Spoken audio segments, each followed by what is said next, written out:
Hi everybody, it's Ashley. Welcome back to my channel. I am so very sorry that I missed Thursday's video. That was a complete accident. I had a whole bunch of stuff pre-filmed, edited, scheduled, and I could have sworn I had one scheduled for Thursday. I didn't realize that it did not go up, and when I started looking for it, I couldn't even find it. So I don't know if it somehow got deleted from my computer. I don't know what happened to it. So I have to refilm that. So I am so sorry about that. It was a freak accident. But to make up for it, there will be 3 videos this week. I'm doing Tuesday through Thursday. And I just hope that you guys can forgive me for that. But this video, we are going to be doing my October wrap up, and I'm going to give you some fair warning on this.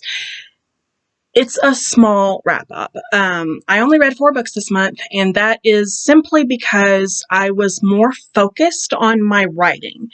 I was editing my manuscript, doing a lot of research on agents. I'm getting ready to query it, and I just did not have the time to read a whole lot of new books. It was a very writing focused month, and then at the end of the month I had a little bit of a mini vacay, which was fun. It was very nice to have that and be able to get out and relax a little bit. It was awesome. So yeah, I didn't read a lot, but I have a lot to say about what I did read.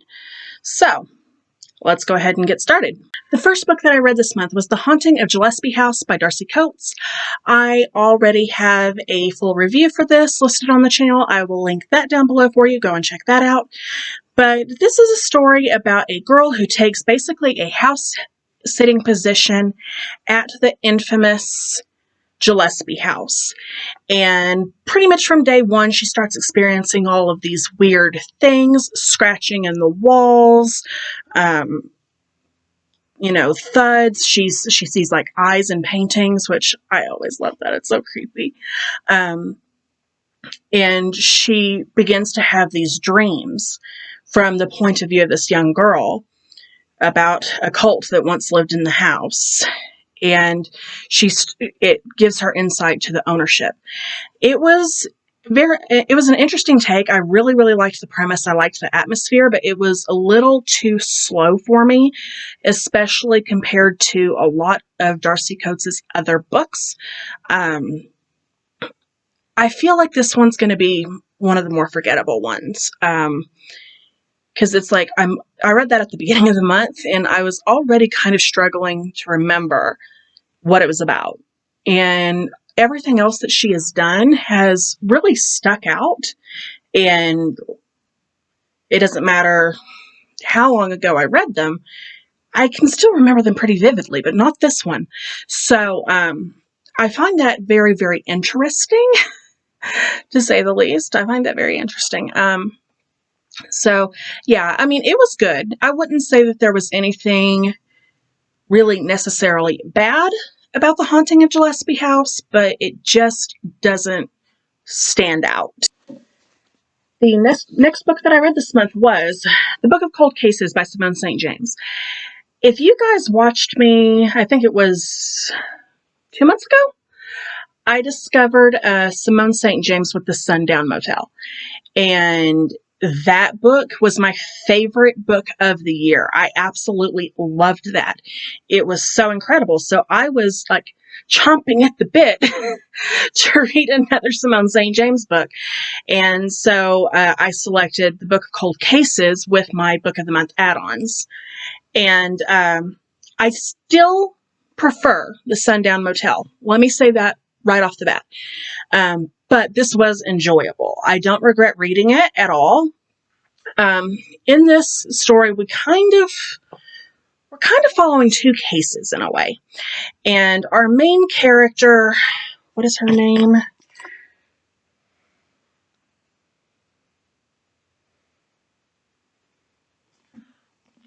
Our main character, Shay, runs a true crime cold case podcast called The Book of Cold Cases. And she kind of becomes obsessed with the lady killer case. And this was a case that happened in the area in the 70s. And she becomes hyper focused on it after she recognizes a woman in the doctor's office that she works at who had been tried and acquitted for those murders. And so it's like she becomes obsessed with getting an interview with her for the podcast, which the woman does agree to. And when she's at her house, she starts witnessing all of these really strange, creepy things. She's like, oh my God, this woman's house is haunted. And she also had like this, she was also the survivor of a very horrific crime when she was a child herself. So it's like it kind of bounces back and forth between the two. I really did enjoy this. I wasn't expecting the haunting angle. I really, when I read the synopsis, I thought that it was just, about the lady killer case, if that makes sense. So it's like when the little haunting things, which it was not overwhelming. That wasn't an overwhelming part of the book. It was just there. So when that started to happen, I was surprised because I did not know that was an element. But this, I will say that it could drag in certain spots. It could drag a little tiny bit. It wasn't anything that was detrimental, but there were slow parts, and I didn't really care for the sections from, I think her name was Beth, which was the woman that had been falsely accused of the murders. I didn't really care for the sections that were from her point of view. It's like I felt bad that she went through that, but I didn't really like her personality, and I didn't like being in her head. So, yeah, there was that. And there was a little bit of a twist that kind of annoyed me. If you've read this, you probably know what I'm talking about. But it just felt unnecessary, and it's been done before, and I literally rolled my eyes. I'm like, really? We're going to do this? So it was good. It wasn't great. I still stand by The Sundown Motel, though. That one is still my favorite book of the year. But this wasn't bad at all. I would still recommend it. Just be aware of those things going in. The next book that I read this month was The Twisted Ones by T. Kingfisher. I loved this. This is a kind of like a horror / magical realism type of a book. It's an interesting blend. And I have noticed that before with T. Kingfisher. Like, they seem to really take elements from different genres and blend them together, and somehow it really works. And I like it when authors can do that and do it well. And that was definitely this one. I have a full review for this up on the channel already. I'll link it down below for you.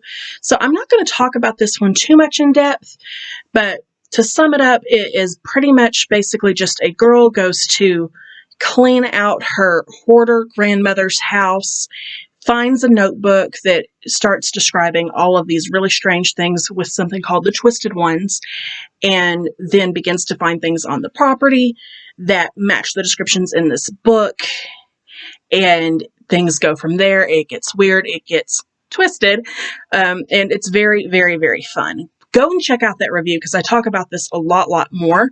And if you love adorable puppies, you'll love this because there is a coonhound in here named Bongo who is just absolutely hysterical. He made me smile every time he was on the page.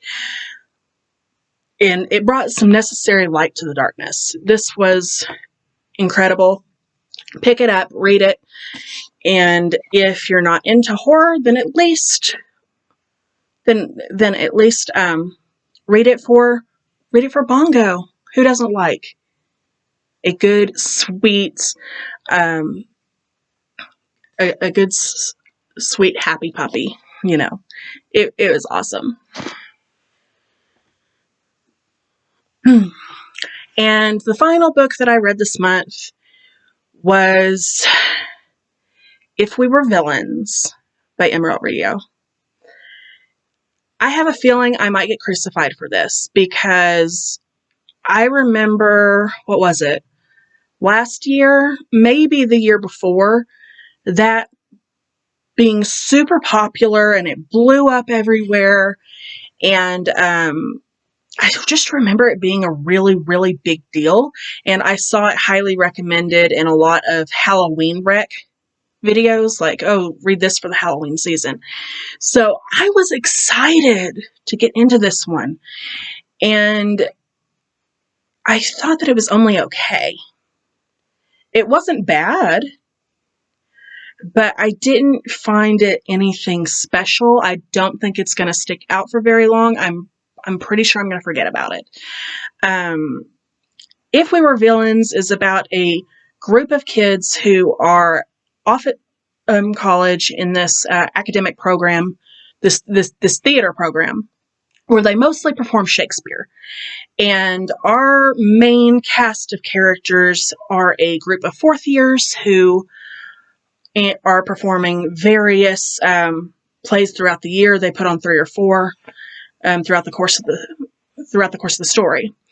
And we're following one boy in particular named Oliver, and we know from the start that he is being released from prison for a crime, but it is strongly implied right off the bat that he did not commit the crime, and nobody believes that he committed the crime, but he spent 10 years in prison. So, I mean, that drags you in, and I did find that interesting. I'm like, well, if everybody believes that he didn't do it, then why was he there? So, I was very, very intrigued to find out what was going on there. And so then we have a time jump back to when they were in school. And there's a really tight-knit group of friends. I think there's like 7 of them.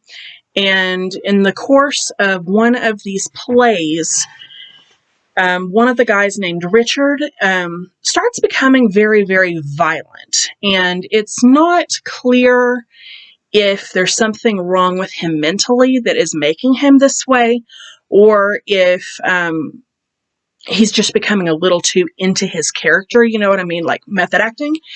It's not really clear. Like, the way that I was reading it was, it could have gone either way. And it's like he starts hurting his other castmates.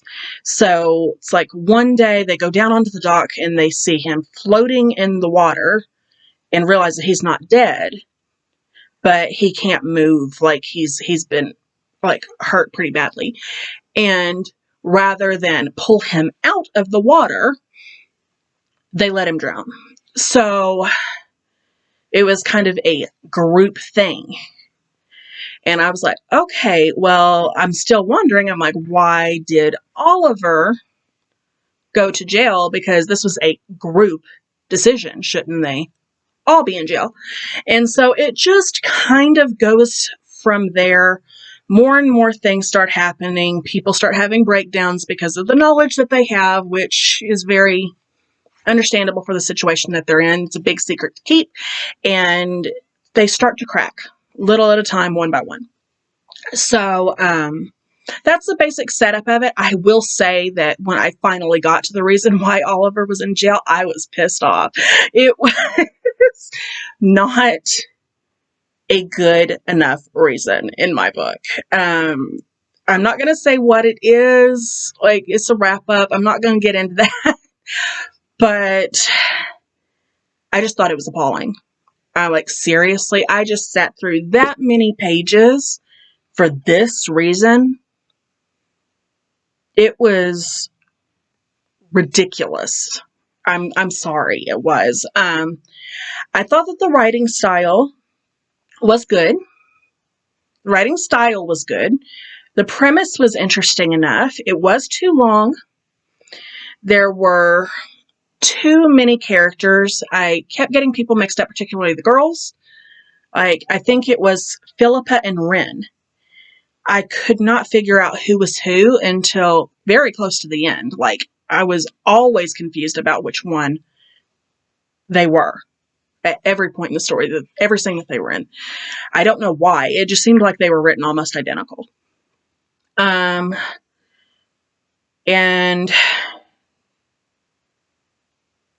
it's like, I thought that the Shakespeare angle was interesting. It was a bold move that